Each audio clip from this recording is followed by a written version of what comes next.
Fala galera, beleza? Tudo bem com vocês? Espero que sim, finalzinho de domingo. Espero que o domingo de vocês tenha sido muito bom. O meu foi bastante preguiçoso, eu confesso e admito. Pessoal, começamos na quarta-feira no grupo de estudo Oswaldo Aranha a leitura do clássico de John Maynard Keynes, o livro As Consequências Econômicas da Paz. Achei interessante e pertinente fazer a leitura aqui de um texto que saiu no jornal El País, intitulado Liberal que Inspirou Ideias Social-Democratas. Keynes volta a estar em voga 75 anos após a sua morte. Destacando aqui que esse texto foi escrito por Joaquim Stefania no dia 5 de julho de 2021. Vamos então à leitura, pessoal. Bastante interessante esse texto. Vamos lá. John Maynard Keynes, o economista mais influente do século XX, era um emaranhado de paradoxos.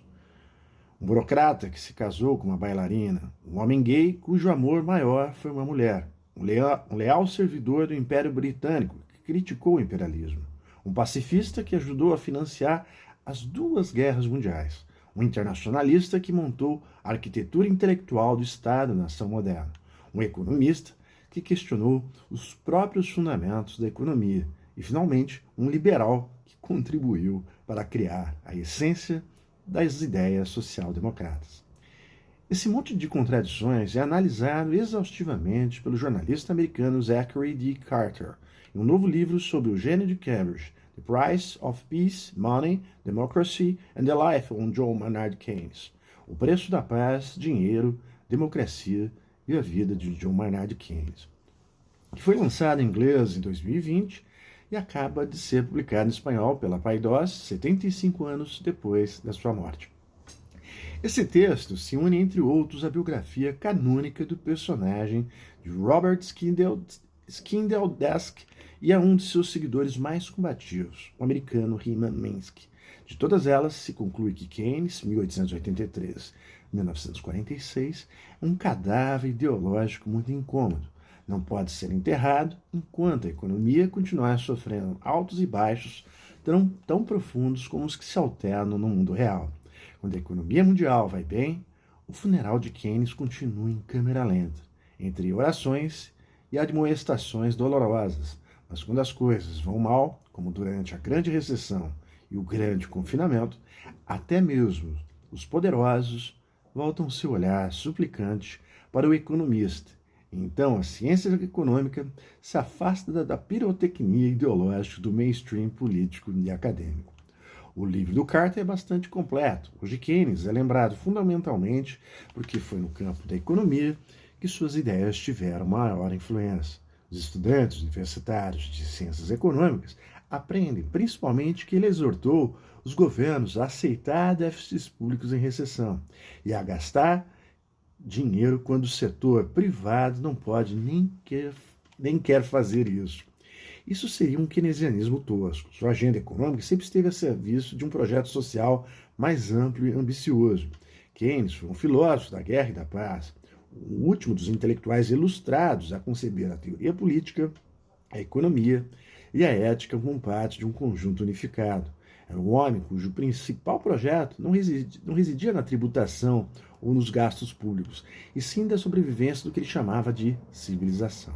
Sua esposa, Lydia Lobokova, disse que Keynes foi mais do que um economista, e ele, ao escrever o obituário de seu professor Alfred Marshall, definiu essa profissão da seguinte forma: o grande economista deve possuir uma rara combinação de dotes, deve ser matemático, historiador, estadista e filósofo. Deve entender os símbolos e falar com palavras correntes.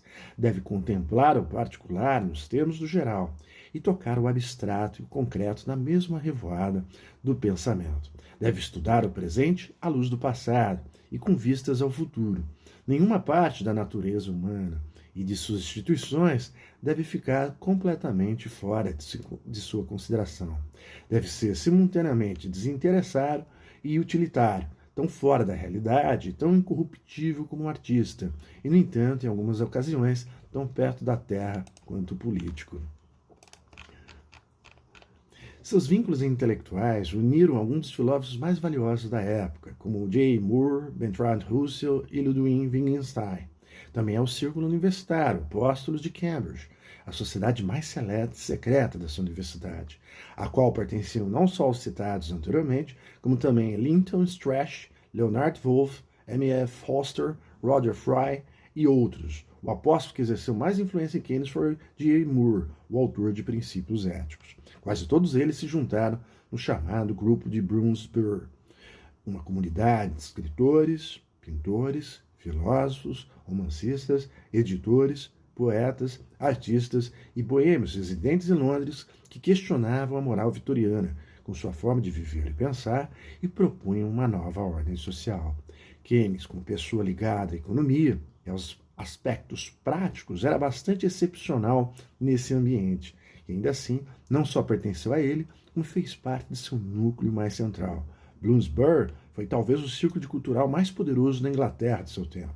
Alguns de seus componentes, como Virginia Woolf, Gerald Brennan, Dora Carrington, Catherine Mansfield, Duncan Grant, Vanessa Clive Bell, se transformaram em juízes do bom gosto, algo que pretendiam injetar na elite governante. Luís Ángel Rojo, um dos mais ilustres keynesianos espanhóis, autor de Keynes, Su Tiempo y el Nuestro, Keynes, Seu Tempo e o Nosso, contava que os participantes do grupo de Bloomsbury eram partidários de uma nova sociedade que deveria ser livre, racional, civilizada, voltada para a verdade e a beleza, vinha em geral do extrato profissional ilustrado da classe média britânica, embora se rebelassem contra suas ideias e seus valores. Não sentiam um dever social e se interessavam pela situação das classes mais baixas. Era por razões de consciência, não de solidariedade. Aspiravam a mudar a sociedade transformando a classe dominante a partir da liberdade, da razão, da tolerância e, muito importante, da estética. Exclusivismo, afetação, intelectualismo e senso de superioridade moral eram suas características mais significativas. Nesse ambiente, Keynes era um pouco especial, era considerado um ser frio, sem senso estético, o que não era verdade, que utilizava sua inteligência como se fosse uma máquina de escrever. Virginia Woolf escreveu sobre ele: Maynard me parece muito feroz, muito formidável. Era como um retrato de Tolstói, jovem, capaz de encerrar com uma discussão com um golpe de suas garras. E, no entanto, escondia, como dizem os romancistas, um coração amável e singelo debaixo daquela armadura intelectual tão impressionante.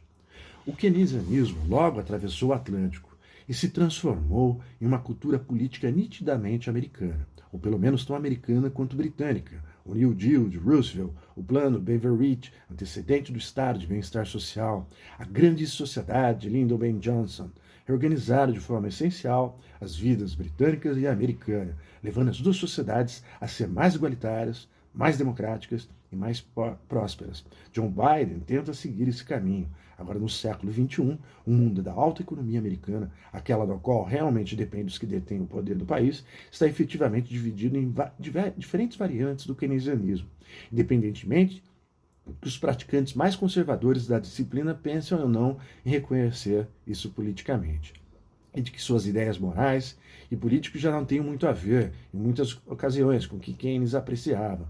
Uns e outros devem ter se lembrado das palavras do economista de Cambridge sobre a Grande Depressão ao enfrentar as últimas grandes crises do sistema. O mundo demorou a perceber que estamos vivendo à sombra de uma das maiores catástrofes econômicas da história moderna.